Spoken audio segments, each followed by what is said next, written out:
My name is Michael Lagarde. I'm a representative on the Honors Student Advisory Board.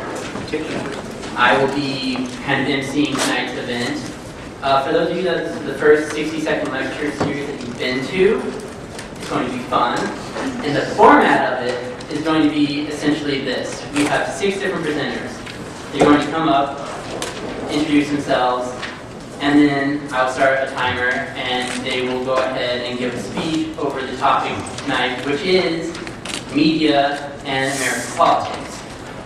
They're from different departments. They're going to speak, hopefully for 60 seconds, because at the end of after they've all gone, we're going to have a little competition to see who can get closest to exactly 60 seconds. We don't really have an order for tonight, so if there's anything there that's feeling particularly ambitious and wants to go first, thank you. Good evening, everybody. My name is Dr. Jeff Maciejewski, and I'm from the Department of Journalism and Mass Communications. And my 60-second lecture, if it had a title, would be The Media and the Culture of Conflict. To quote Jon Stewart during this weekend's rally to restore sanity, quote, "The country's 24-hour political pundit perpetual panic conflictinator did not cause our problems, but its existence makes solving them that much harder." What Stewart meant by saying that is this: the media is an industry, an economic engine. That means the news media will do whatever it takes to increase viewership, because doing so means higher advertising rates, and, well, higher advertising rates mean more revenue. That's why the media like to foment conflict. After all, as Jerry Springer continues to demonstrate, fights get ratings. That's how the media covers politics, as nothing more than a series of fights. This approach toward covering opposing views turns ubiquitous political roundtables into veritable dogfights. Dogfights that might be profitable for news outlets, but this sort of coverage denigrates the kind of productive dialogue that's needed to solve our nation's problems sanely. Thank you.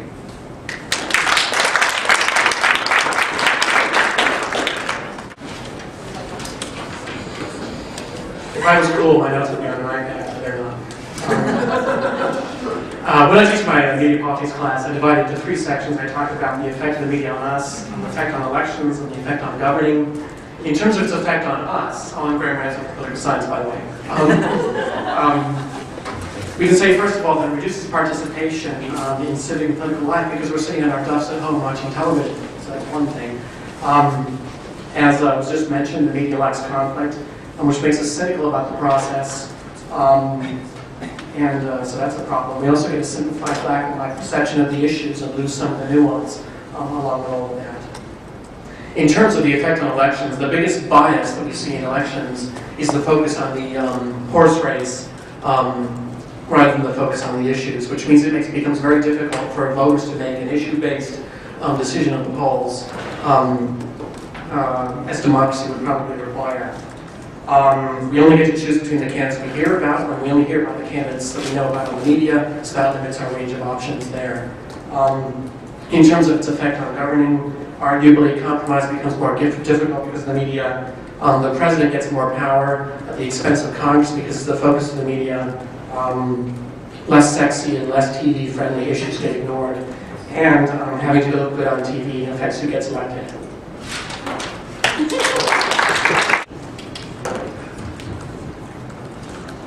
Hi, I'm Dr. Eileen Worth. I'm chair of journalism, and I'm going to beat those guys. Tomorrow when I go to the poll, I'm going to cast a very cheap vote. Under Baker versus Carr, which the Supreme Court issued in the late 1960s, in theory, it's one person, one vote. However, Meg Whitman in California is going to cast a $142 million vote, the largest amount a candidate has ever spent on her own race. We're going to spend almost $3 billion by tomorrow on election ads. Most of those come from special interests. The Supreme Court has now said that any large corporation or union may spend as much as it wishes on election. Don't worry about what Jon Stewart, Stephen Colbert, or even, God forbid, Glenn Beck say. Worry about the people who are casting $100 million votes. Thank you. Yes. Sorry. The first two speakers said much of what I was going to say, so I may win. My name is Dr. Sherry Schuler from the Department of Communication Studies. So how many of you have heard the campaigns are so negative, or political stuff is so negative? Heard that? Yeah. It's what we all say, but actually, according to Kathleen Hall Jamieson of the Annenberg School of Communication, the campaign messages we're hearing today are no more negative than they ever have been. In fact, we actually have more advocacy mixed in with attack in some cases. The problem is, though, perhaps, that our media sources are so much more numerous now. So perhaps it feels like we're getting more negative information. Communication technology is changing our lives in all kinds of ways, but we've yet to figure out all of how this affects campaigns. So take TV, radio, direct mail, telephone, print sources, and add the more traditional internet sources, direct email marketing and texting, and complicate things a little further by adding social media like blogs, Facebook, and Twitter, and then add more specific places where we can seek out information that we already know supports our point of view, and make all of this stuff asynchronous so we can fast forward through commercials and choose to ignore things. All of this makes it just so much more difficult to tease out the media effects.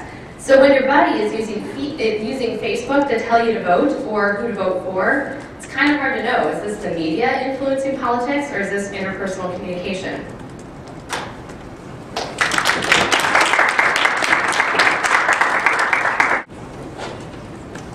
Hello, I'm Heather Fryer from the Department of History, and hopefully my competitive nature doesn't get me to talk so fast that none of this is intelligible, but we'll see how it goes here. If FDR was in office today, would he Facebook or Twitter his fireside chats? Would he post the rollout of the Works Progress Administration on his wall, or tweet, Works program just enacted by Congress to put men and women now on the relief rolls to work and assist materially in our march toward recovery? Well, actually he wouldn't, because that was 151 characters. Now, some say that politicians' use of social media promotes dialogic political engagement, but do our leaders really answer or even write most of their own posts? To an extent, they do what FDR did behind the microphone: message out, no debate.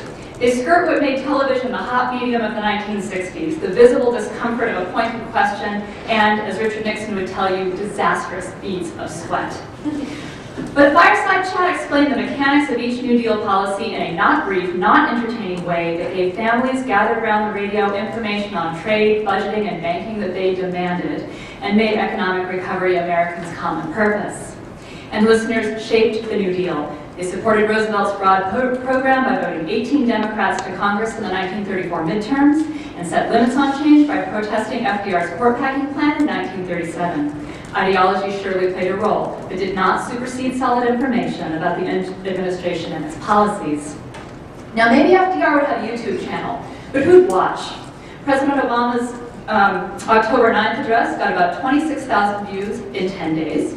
Bristol Palin's Rumba on Dancing with the Stars, nearly 60,000 in the same interval. In hard economic times, casting a vote is a powerful thing, but much depends on what the electorate is tuned into, and for how long, and why. Thank you.